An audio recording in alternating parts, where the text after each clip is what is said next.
Hey guys, and welcome back to another Halloween video. Today we have a story that I just loved researching. It didn't scare me a whole lot, but it was fascinating and I'm glad to be sharing it with you today. So let's go ahead and dive on in. Today we will be talking about Robert the Doll. And to talk about Robert the Doll, we also have to talk about Robert Eugene Otto.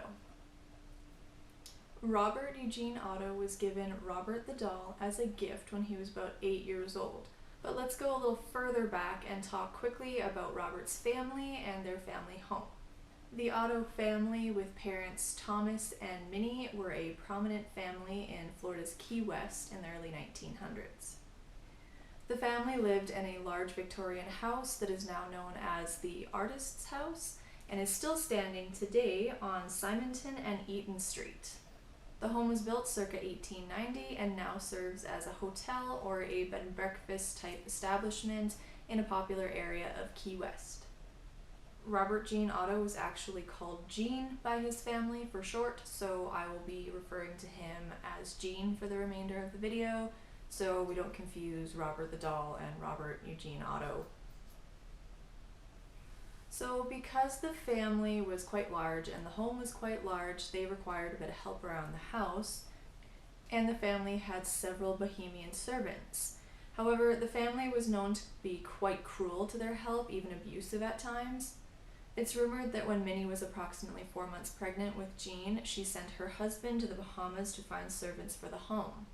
Upon his return, the female servant was pregnant with his child, most likely, and Minnie was furious about this, and she forced the female servant to live in an outhouse out back in the home. She allowed the servant only bread and water to eat during her pregnancy.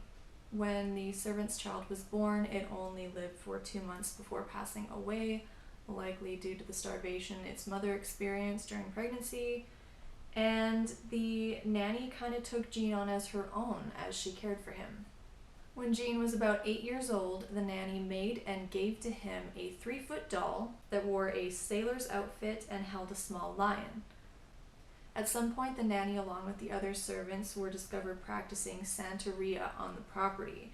Santeria is actually syncretized with Catholicism and originated in the slave era in Cuba. It sometimes does involve animal sacrifice.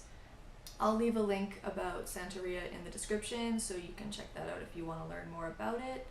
Obviously, Mrs. Otto witnessed this and perceived this to be voodoo. She quickly fired the servants, but not before the nanny could give this doll to Gene. Obviously, the nanny was devastated in losing essentially her second child, and some say that the nanny in fact made this doll for Robert as a parting gift. There's also another version of the story as to how Robert's the doll came into Gene's possession, and that is that Gene's grandfather purchased the doll in Germany in 1904. I haven't heard that one come up as commonly, but I wanted to include it anyway. So this doll quickly became Gene's favorite toy, and shortly after receiving him, Gene actually gave the doll his own first name, Robert. Gene took Robert with him everywhere, walking with him down the street and constantly talking to him. Eventually, things around the house would be missing or broken, and almost nightly, Gene would be heard arguing with Robert, sometimes screaming, and loud commotions could be heard coming from his bedroom. Furniture would be flipped over, other toys of Gene's would be broken or destroyed, and when his parents came into the room to see what was going on, Gene would be terrified, huddled in the corner of his bed, stating, "Robert did it." This became a common theme for whenever Gene was misbehaving or something was broken around the house, anything like that. He would always say that Robert did it. Because of these instances and the seemingly escalating violence or unhealthy attachment towards the doll, the family decided that it was best that Robert the doll be moved to the attic. The aunt that played a crucial role in placing Robert in the attic actually died of a heart attack or a stroke that night.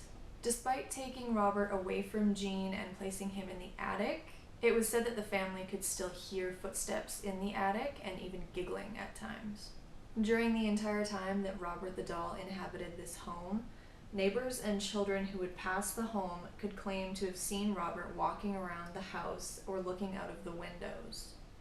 Years later, the family would relocate to France, and they left Robert the doll locked in the attic of the Florida home. In France, Jean seemed to flourish. He became an artist, he married a young woman, and was doing really well. The woman he married was named Annette Parker, and they wed in 1930 in Paris. It was then that they were gifted the family home in Florida and shortly moved back to start their life together. Jean then found Robert in the attic of the home a short time later, and despite his childhood fears of the doll, his unhealthy obsession returned. Apparently, Jean had the doll resting in the bedroom while the couple slept, and Anne was just having none of this. She did not want that doll anywhere near her. She thought it was creepy, just all around bad feelings about it. So she asked Jean to put Robert in the attic, and as you can imagine, Robert nor Jean took very kindly to this, so they compromised that Robert the doll would be confined to the turret room of the home. Jean agreed to this because he stated that Robert the doll would like a view of the street. Jean spent most of his time in the turret room with Robert painting, and eventually Jean became very volatile with his moods and would often fly into a rage and abuse Anne physically. As well, Jean became fearful once again of Robert and was compelled once again to bend to Robert the doll's will.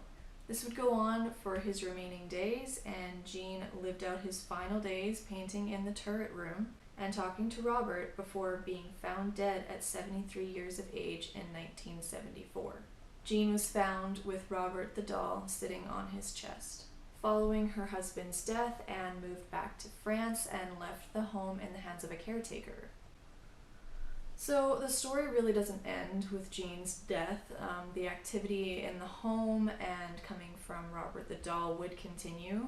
The caretaker of the home after Anne's departure actually purchased the home, and this was a woman by the name of Myrtle Reuter. Ms. Reuter could attest to Jean's claims about the doll and Robert's strange behavior. She would often find Robert in places she did not leave him, and guests found the doll disturbing, claiming he would appear and disappear seemingly at will. Ms. Reuter actually moved years later, taking Robert the doll with her to her new home. Sometime later, in 1994, Myrtle would donate Robert the doll to Fort East Martello Museum in Key West, Florida, stating that Robert moved around the house on his own and definitely was haunted. Robert the doll still resides in that museum to this day. A fun little tidbit of information is that Jean Otto, as an artist, actually did design the gallery at Fort East Martello Museum, and he had plans to make his own home a museum with a wax imprint of the artist's hands as the focal point of his museum. Unfortunately, this never came to fruition. As such, the house became known as the Artist's House, as I mentioned previously. So, museum staff have reported a major change in the energy since the arrival of Robert the doll.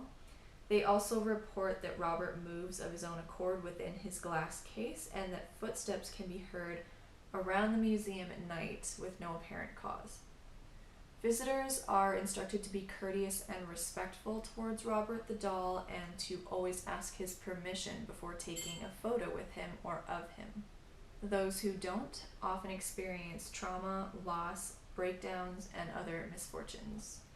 Many letters have been written to Robert the doll asking for his forgiveness if individuals had in fact not paid proper respect or asked his permission.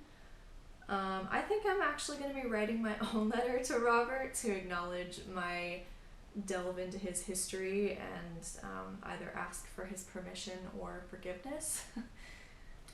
As well, another fun fact about Robert the doll is that he was said to be the inspiration for Chucky, the famous horror movie character. Chucky's beginning was said to have been a result of voodoo, which is directly related to Robert the doll's story as well. So I would love to know what you guys think in the comments. Do you think Robert the doll is a vessel of a Santorian curse? Is there an evil spirit that resides within Robert the doll? If you believe that Robert's grandfather was in fact the one to buy the doll for him in Germany, do you believe the toy maker maybe instilled something sinister in these dolls? I'd love to know if you've been to the museum and if you've asked for Robert's permission and taken a photo of him. Let me know your thoughts or experiences down below about Robert the doll. And that is it for me today, guys. I hope you enjoyed the story of Robert the doll. If you liked this video, give it a big thumbs up, share it, and subscribe if you'd like to see more. Thanks for joining me for another Halloween video. Have a great day, and I'll see you next time. Bye, guys.